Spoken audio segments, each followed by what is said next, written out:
सहारनपुर के साथ मेरा लगभग 3 दशक पुराना संबंध है। एक वक्त वो भी था जब हरिद्वार और सहारनपुर एक ही जिला हुआ करता था और हमारे आश्रम के पुराने डॉक्यूमेंट एक ही जिले के मिलते हैं जो हमें मिलते हैं।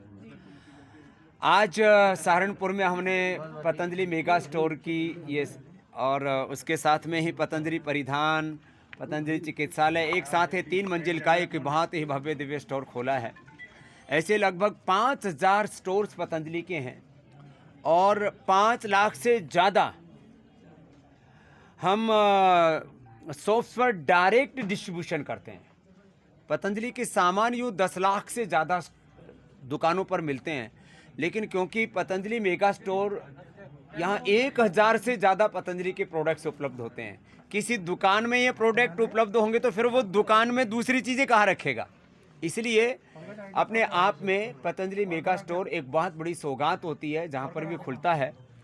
और लोगों को जो आदरणीय प्रधानमंत्री मोदी जी का सपना है, भारत आत्मनिर्भर बने, विदेशी कंपनियों के आर्थिक और सांस्कृतिक लूट और गुलामी से देश को मुक्ति मिले, इसके लिए हम इसको व्यापार के लिए नहीं, लोगों के उपचार और उपकार के लिए, कमाई के लिए नहीं, लोगों की भलाई के लिए इस देश को आर्थिक लूट और गुलामी से बचा करके आर्थिक स्वावलंबन और आर्थिक आज़ादी के साथ साथ उपचार में भी तो गुलामी चल रही है।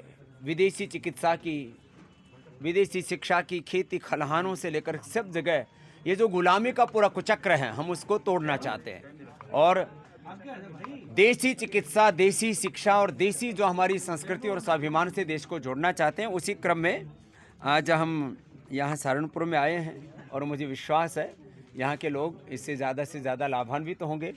यहाँ के लोगों का जो प्रारंभ से हमें बहुत प्यार और आशीर्वाद मिला है, तो उसी की ये सौगात देने के लिए आज बहुत शीघ्रता में 2 दिन पहले मेरे पास विवेक आए थे कि स्वामी जी अब उद्घाटन करना। मैंने कहा बेटे अलग से मुश्किल है, आज हम गीता जयंती के लिए भी आगे हरियाणा में प्रोग्राम है, तो कोरोना काल में भी जो है हमने अपनी गतिविधियों को और शिखर आरोहण दिया है। आप सबकी जानकारी के लिए पतंजलि हो या रुचि सोया हो, दोनों को ही हमने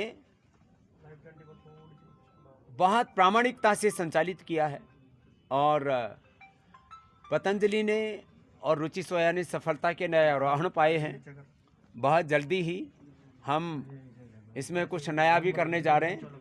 पतंजलि में भी बहुत कुछ नया होगा और रुचि सोया में भी बहुत कुछ नया होगा और आगे हमारा बहुत बड़ा लक्ष्य है कि पतंजलि और रुचि सोया के माध्यम से इस देश की अर्थव्यवस्था में, इस देश को आर्थिक स्वावलंबन बनाने की दिशा में हम एक बड़ा योगदान दे पाएँ, तो उस दिशा में भी हम आगे बढ़ रहे हैं और नए वर्ष पर कुछ नई घोषणाओं के साथ भी आपसे जल्दी मिलेंगे। बाबा जी जैसे किसान जो है उस पे है, सड़कों पे है, आंदोलन हो रहा है, तो क्या लगता है कि केंद्र सरकार सुन नहीं रही है? किसानों का एक बहुत ही संवेदनशील मुद्दा है और मुझे लगता है इसमें और ज़्यादा लंबा नहीं खींचना चाहिए आंदोलन को।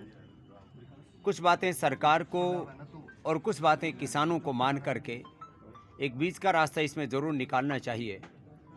अन्नदाता का भी किसी प्रकार से तिरस्कार ना हो और सरकार जो करना चाहती है एग्रीकल्चर रिफॉर्म्स, और आज पूरी दुनिया में सभी क्षेत्रों में क्रांति हो रही है, तो कृषि क्षेत्र में भी 2 तरह से विकास की संभावनाएं हैं।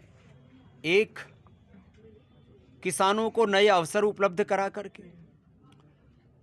दूसरा उनको उन्नत तकनीकी, उन्नत बीज, सही बाजार उपलब्ध करवा करके उनकी उपज को बढ़ा करके और उपज का मूल्य भी मिले, इसलिए एमएसपी की बात हो रही है।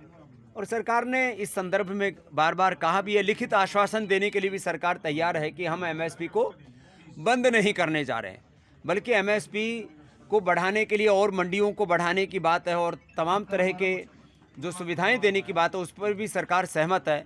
मैं आश्वस्त हूँ कि ज़रूर कोई ना कोई रास्ता जल्दी निकलेगा और ये गतिरोध खत्म होगा, क्योंकि इस गतिरोध से जहाँ एक और किसानों की भी आगे हानि होने की संभावना है, क्योंकि आगे अब फसल भी आएगी और उसमें निराई गुड़ाई से लेकर के बहुत तरह की उनको दिक्कतें आने की संभावना है। देश की गति भी अवरुद्ध हो रही है। वहीं सरकार और किसानों के बीच इस पूरी तनातनी से राष्ट्र का भी कहीं ना कहीं हित बाधित हो रहा है। बाबा जी, आपने वो एक बनाई थी पार्टी, उसका क्या रहा? कहाँ पार्टी बनाई, तेरे कहाँ रजिस्ट्रेशन लग गया बाबा? चुनावी पार्टी जो बनाई थी आपने, हमने तो उसका- भारत उसका क्या स्वाभिमान, रहा अपना भविष्य? भारत स्वाभिमान ट्रस्ट था बेटा, पार्टी नहीं थी, है ना। तो भारत स्वाभिमान आज भी हमारा एक ट्रस्ट है, न्यास है, और वो भी आज भी पूरे देश में योग का, आयुर्वेद का, स्वदेशी का, वोकल फॉर लोकल का ये जो पूरा आंदोलन है, भारत को आत्मनिर्भर बनाने का जो आंदोलन है, वहाँ आज भी भारत स्वाभिमान का मुख्य लक्ष्य है और उस दिशा में हम कार्य कर रहे हैं। और 600 जिलों में 5000 से ज़्यादा तहसीलों में 2.5 लाख गाँव में हम लोग आज भी अपने सेवा कार्यों को आगे बढ़ा रहे हैं। नमस्कार, मैं हूं मानक गुप्ता। अगर आपको हमारा ये वीडियो पसंद आया हो तो इसे लाइक और शेयर जरूर करें, और हाँ, हमें सब्सक्राइब और फॉलो करना ना भूलें, ताकि आप देश और दुनिया की कोई खबर मिस ना करें। तो जुड़े रहिए हमारे साथ और देखते रहिए News 24।